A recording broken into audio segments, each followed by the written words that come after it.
বিভিন্ন জাতি জনগোষ্ঠীৰ মিলনভূমি লিডু অঞ্চলৰ অন্যতম এটা আগশাৰী ধৰ্মীয় পীঠস্থান লিডু কেন্দ্ৰীয় নামঘৰ। সুদীৰ্ঘ পৰিক্ৰমা 57 বছৰ সম্পূৰ্ণ কৰিছে। নিশ্চিতভাৱে এটা গৌৰৱোজ্জ্বল ইতিহাস। বিভিন্ন জাতি জনগোষ্ঠীৰ মিলনভূমি লিডু অঞ্চলৰ কাৰণে এটা নিশ্চিতভাৱে এটা ইতিহাস কথা। আপোনালোকে সকলোৱে জানে যে লিডু কেন্দ্ৰীয় নামঘৰটো 2020-21 বৰ্ষত ভাঙি নতুনকৈ নিৰ্মাণ কৰা হৈছিল। এই নতুনকৈ নিৰ্মাণ কৰি ওলোৱা এই নামঘৰটোত প্ৰতিষ্ঠা দিৱসী দিনজোৰা কাৰ্যসূচীৰে উদযাপন কৰা হৈছে। প্ৰতিষ্ঠা দিৱস উপলক্ষে ভাগৱত ভ্ৰমণ, নাম প্ৰসংগকে আৰম্ভ কৰি আলোচনা সত্ৰ আয়োজন কৰা হৈছে। যি আলোচনা সত্ৰত মহাপুৰুষ শ্ৰীমন্ত শংকৰদেৱ আদৰ্শত গণতান্ত্ৰিক চিন্তাধাৰা শীৰ্ষক বিষয়ৰ ওপৰত আলোচনা আগবঢ়াব।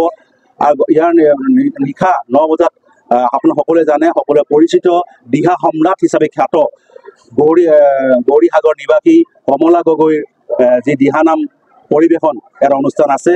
আমি এই নামঘৰটোৰ জৰিয়তে ইয়াৰ সকলো জাতি জনগোষ্ঠীৰ লোকৰ মাজত এক সমন্বয় সাধনৰ লগতে নতুন প্ৰজন্মৰ মাজত বৈষ্ণৱ ধৰ্ম এখন নাম ধৰ্মৰ যি বৈশিষ্ট্য, লগতে গুৰুজনাই যি আমাক দেৱবাদ্য আমাক দি থৈ গৈছে বা যি আমাক সৃষ্টিৰাজি দি গৈছে, সেইসমূহ নতুন প্ৰজন্মৰ মাজত বিয়পাই দি শংকৰদেৱৰ আদৰ্শক বিশ্বজনীন কৰাৰ কাৰণে সদায় আমি প্ৰয়াস কৰি আহিছোঁ, সদায় প্ৰয়াস কৰি যাম।